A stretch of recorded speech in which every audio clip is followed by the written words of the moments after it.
Petrus merapat kepada Yesus. Tetapi Yudas lebih memilih bunuh diri dan mati. I believe in God our Father. I believe in Christ the Son.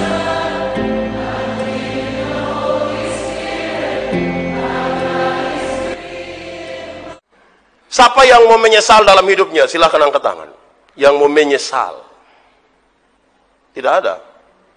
Tapi kenapa muka kayak menyesal semua? Siapa yang tidak mau menyesal? Atau siapa yang tidak tahu dia mau menyesal kok tidak? Saya kira memang kerinduan setiap orang adalah orang juga tidak mau menyesal. Tidak mau. Tetapi kenapa penyesalan itu datang? Seorang sahabat menulis ke saya bilang begini. Penyesalan itu selalu datang di terakhir. Kalau datang pertama dia pun nama pendaftaran. Betul ya? Penyesalan datang di bagian terakhir. Yang datang pertama dia pun nama pendaftaran. Baik itu. Lebih baik daftar diri supaya jangan menyesal. Daripada semua mati. Baik kalau tahu nanti mati. Dengan cara apa dan kapan. Kalau tidak, menyesal. Dalam tema ini saya membaca bagian Alkitab tadi. Yesus memanggil murid-muridnya. Saya mau ajak kita untuk mengarahkan perhatian kita kepada dua murid. Yang sama-sama sebenarnya telah kehilangan kesempatan mereka. Tetapi kepadanya juga diberikan kesempatan baru. Kedua murid itu adalah Petrus, Simon Petrus, dan Yudas. Kesempatan pertama mereka sama. Sama-sama mereka diberi kesempatan kedua. Tapi sikap terhadap kesempatan kedua berbeda. Saudara-saudara, kalau kita lebih dalam melihat siapa itu Petrus, Alkitab mencatat beberapa hal. Petrus itu hanya seorang nelayan. Dia nelayan kecil di Galilea. Dia pun bapa nama Yohanes. Dia nelayan saja. Menurut namanya, Petrus itu kemudian disebut Kefas. Dia berarti batu karang. Sedikit menunjukkan ini orang punya karakter yang sangat keras. Keras dia. Alkitab mencatat bahwa Petrus ini adalah murid yang dipanggil bersama-sama dengan yang lain. 11 murid yang lain. Tapi saudara-saudara, orang yang menunjukkan Yesus kepada Petrus justru saudaranya yang tidak terlalu luar biasa.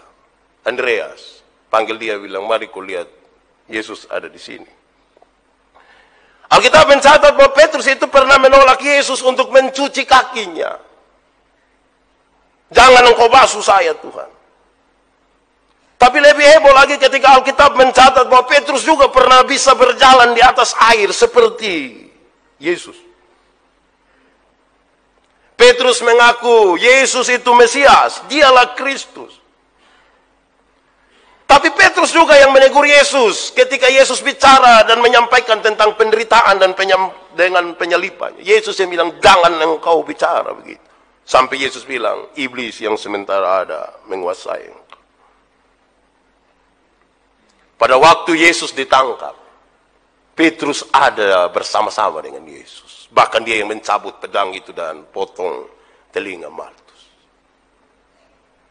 Kita melihat pernyataan Alkitab yang sederhana itu menunjukkan bahwa Petrus itu orang yang begitu luar biasa.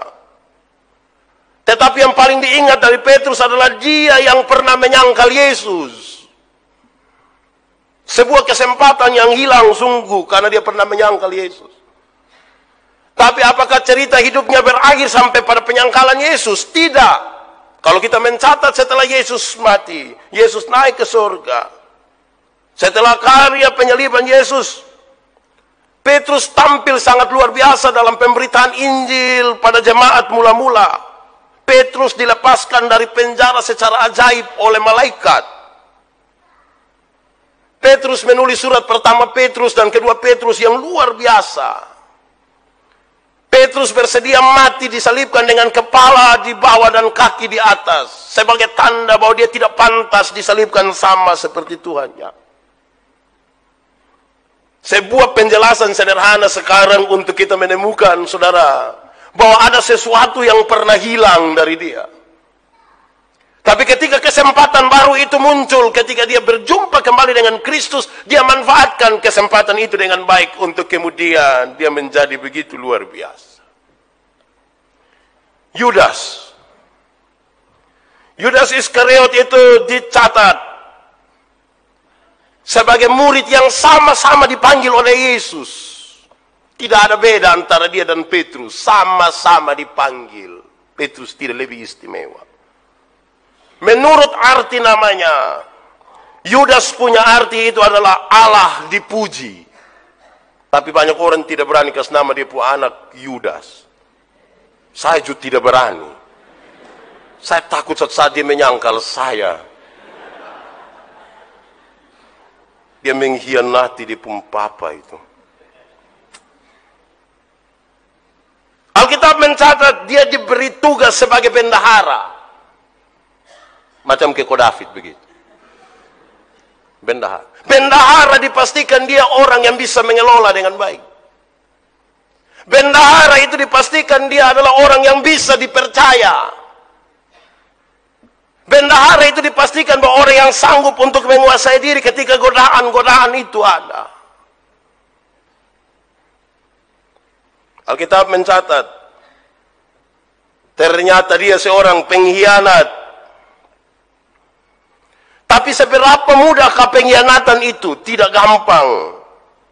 Kalau kita menaruh perhatian pada Matius pasal 27 ayat 5, dia bilang begini, Yudas melemparkan uang perak yang diterima ke dalam bait suci, lalu pergi dan menggantungkan dirinya. Ternyata uang bukan tujuan dia. Dia pergi menggantungkan dirinya. Imam-imam mengambil uang tersebut dan membeli sebidang tanah. Tanah tukang periuk. Dan kemudian itu dijadikan tempat pemakaman orang-orang asing. Lebih jauh itu kalau kita baca kisah para Rasul 1 ayat 18. Yudas telah membeli sebidang tanah sebelum akhirnya ia jatuh tertelungkup dan perutnya terbelah sehingga semua isi perutnya tertumpah keluar. Tanah tersebut kemudian dinamai Hakaldama atau tanah darah. Tidak segampang itu pengkhianatan. Tetapi saudara tahu bahwa selanjutnya setelah kisah itu, bahkan teman-teman dia menulis secara baik di Alkitab, seolah-olah setiap kali Yudas disebutkan, dia dekat dengan hal-hal yang buruk sekali. Kita akan baca semua tulisan tentang Yudas dalam Alkitab, dan kita menemukan misalnya, setelah habis nama Yudas ditambah satu kalimat, yang mengkhianati dia. Setelah nama Yudas ditambahkan kalimat, yang kemudian menjadi pengkhianat. Dalam Yohanes ditulis, dialah pencuri itu. Saudara bayangkan, ternyata teman-teman begitu tega juga menuliskan itu. Saya ingin masuk sedikit lagi.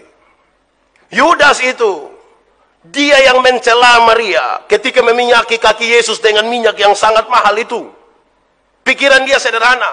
Untuk apa buang minyak yang mahal-mahal ini? Untuk apa? Lebih baik jual dan uangnya kita kasih bagi orang-orang miskin. Sebuah pikiran Kristiani yang sangat indah sesungguhnya. Walaupun kemudian dalam tempat yang beda Yesus bilang tidak, biarkan ini terjadi demi mengingat pemakaman.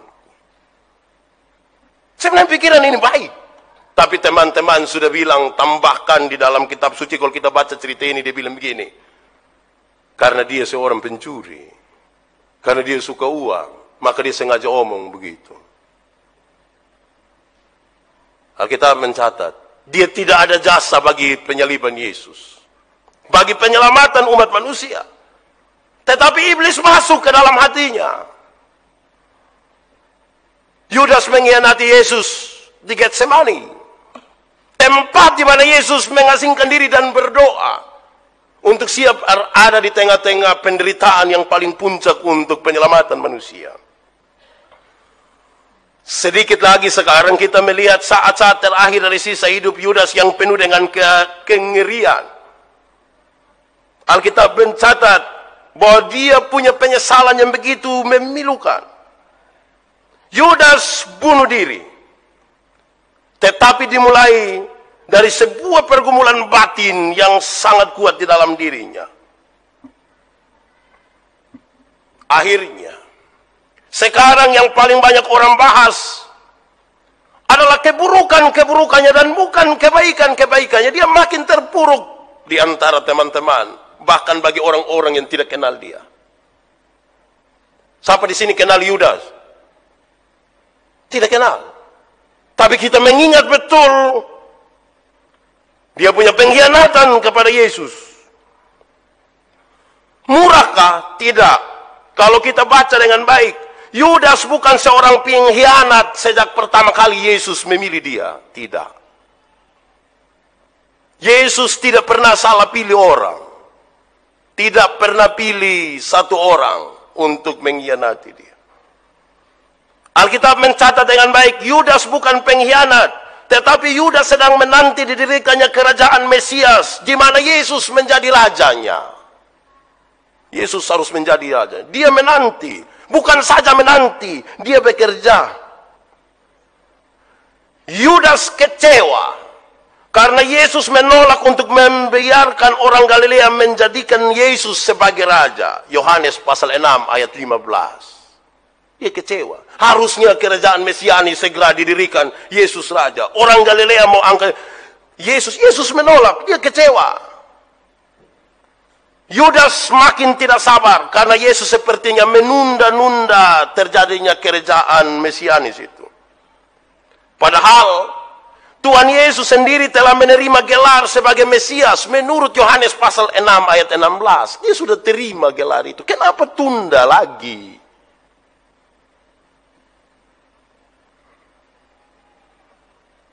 Yudas adalah orang yang juga percaya bahwa Yesus adalah Mesias. Dan Yudas sangat tahu bahwa Mesias tidak mungkin mati. Yohanes pasal 12 ayat 34. Dia tahu pasti Mesias tidak. Bahkan Alkitab mencatat bahwa di Taman Getsemani saja ketika Yesus mau ditangkap, Yudas masih tahu perkataan Yesus yang dicatat dengan baik di dalam Alkitab. Bahwa 12 pasukan malaikat ada di bawah kuasa Yesus. Dia masih tahu. Saudara bayangkan. Sekarang dia dan Petrus adalah sama-sama orang baik.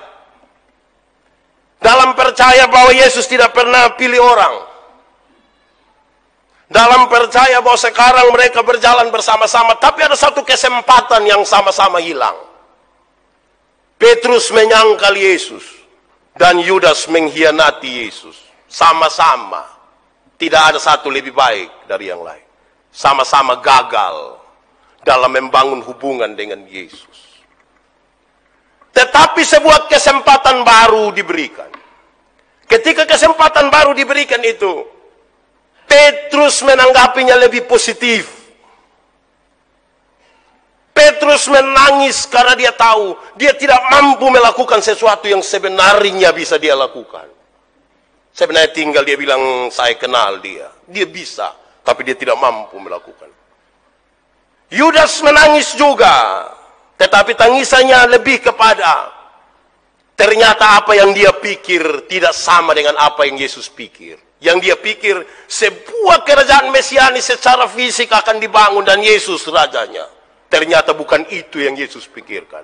Kerajaan Allah yang sementara dibangun supaya para pendosa sekarang bisa diselamatkan.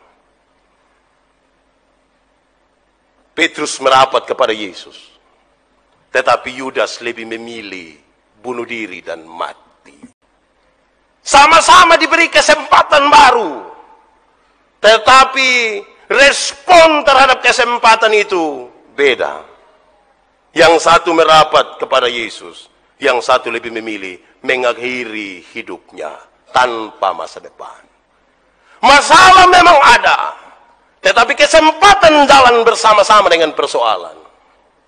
Respon ditentukan oleh saya dan saudara. I believe in God our Father.